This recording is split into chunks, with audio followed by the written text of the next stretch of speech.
Oh, geez. The title Hello, my friends, and welcome back. We are still at E3 2014, and we have a very big game here. A very big game. Notice what I'm doing here. Yeah. Big.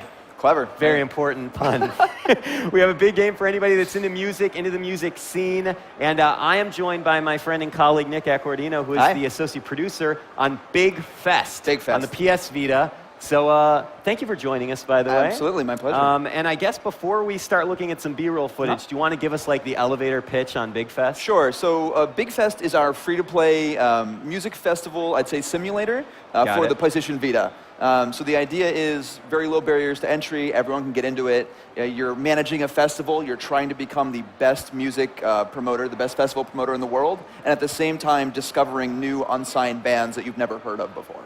Awesome. So as we start playing the B-roll footage here, would you want to tell us like what the moment-to-moment gameplay is like in BigFest? Sure. So it kind of depends on what you're doing. Right now we're kind of looking at the very beginning of a festival. We're looking at fans that want to hear music. So you'll be picking bands to actually put in your posters. The game is actually given a poster structure level format. So every level will be a poster in which these bands play in sequential order. I see. And you'll be setting things up. You'll be making stands to kind of accommodate your fans, whatever they want. So some fans will say, oh, I'm hungry, oh, I'm thirsty, where's the bathroom? Always complaining. Always complaining. Food, water, why would they want sanitary these needs. things? Come on, But it's not just the fans. The bands are going to want things too. You'll be settling fights, you'll be finding people, you'll be upgrading things. So if you're kind of familiar with the Tycoon series and managing like groups of little guys. Yeah, that's huge. We talked about that backstage, that for those that know the Tycoon series, this has some similarities to it. For people that like to micromanage and kind of like really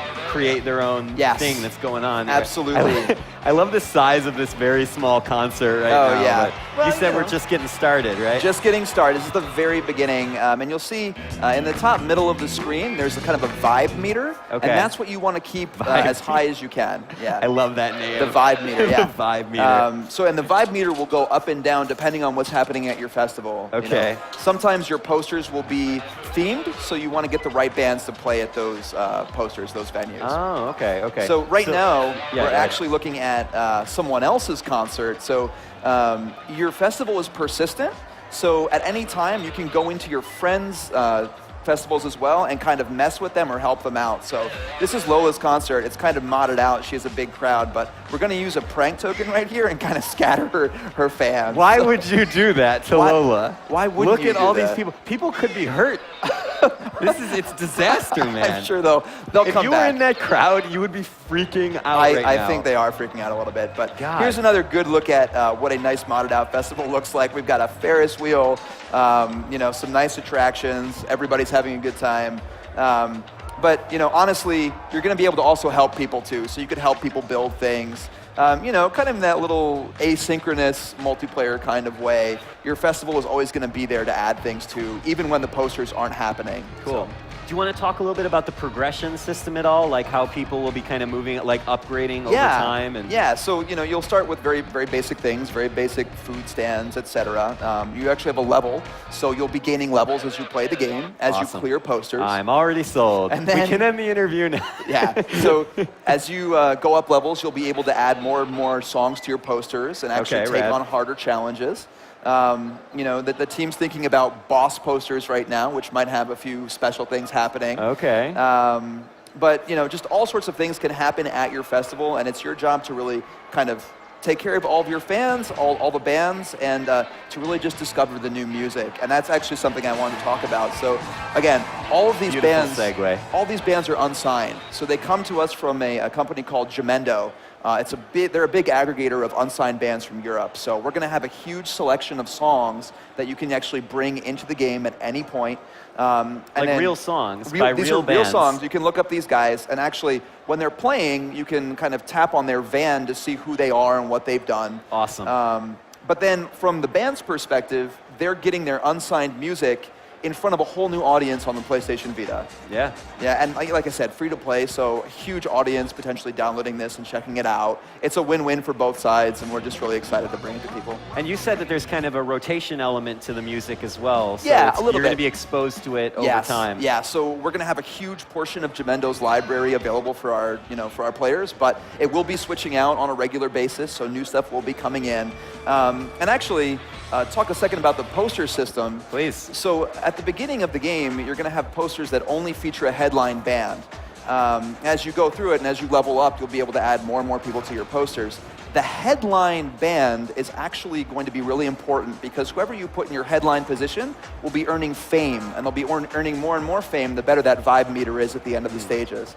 On the aggregate, so everybody playing BigFest, everybody putting bands in their top headline position are going to be giving those bands fame, and then those bands are actually going to be climbing up the in-game Billboard charts so that when new players play, they'll immediately be able to see who the popular bands are, who's doing well, and which are the bands that they should be checking out. So and these are again real bands that you're kind of seeing in not in real time per se, but it's like it's a system like a Billboard ranking. Yep, and absolutely. Just so cool. Yep. Do you want to describe what we were seeing here? By the way, this is kind of you're laying down some tents. Yes, very important for any concert. Right. So everything you do, everything you upgrade is actually going to increase kind of the number of people that visit your venue. So obviously having tents, having some place for people to camp is going to help that out. There's a monetary system. You can see the amount of dollars we have in the upper left-hand corner of the screen. Building stalls and people going and buying things is going to let you build more things. We can upgrade everything. So we actually have roadies that will be accomplishing tasks. Perfect. And the more you level up, the more you upgrade certain things, the more roadies you can have, and the more they can take on tasks at the same time. The more fame the bands get, so those popular bands, the more kind of diva-like they're going to get as well, so the more problems they'll have. So even if they're really popular and they bring in a huge crowd, you're going to have to manage what they're doing. So I think I just saw Bog Standard Toilet built.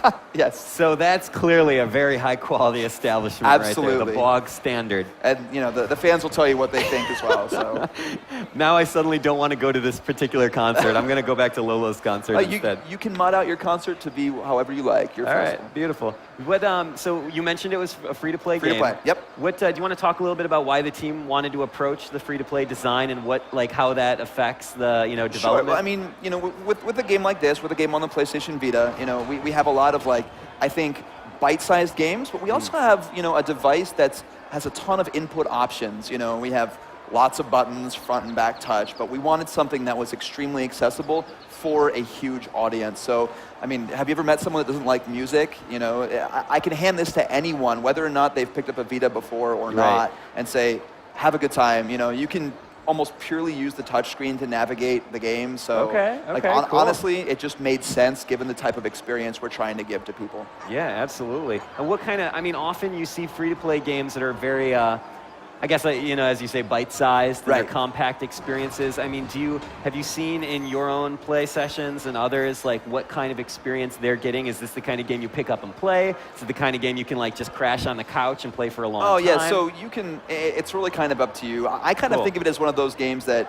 I can turn on for kind of 10, 15 minutes at a time. Okay. Check my festival, maybe do a poster. Poster doesn't take that long. It's just as long as those songs take. And then, turn it off, turn it on, see who's messed with my festival, turn it back off. Okay. But, there is a level progression. Those posters are kind of stages. So if you want to sit there for hours and binge on it, you can. If you don't want to, if you just want to go in and see how things are and check things out, that's fine as well.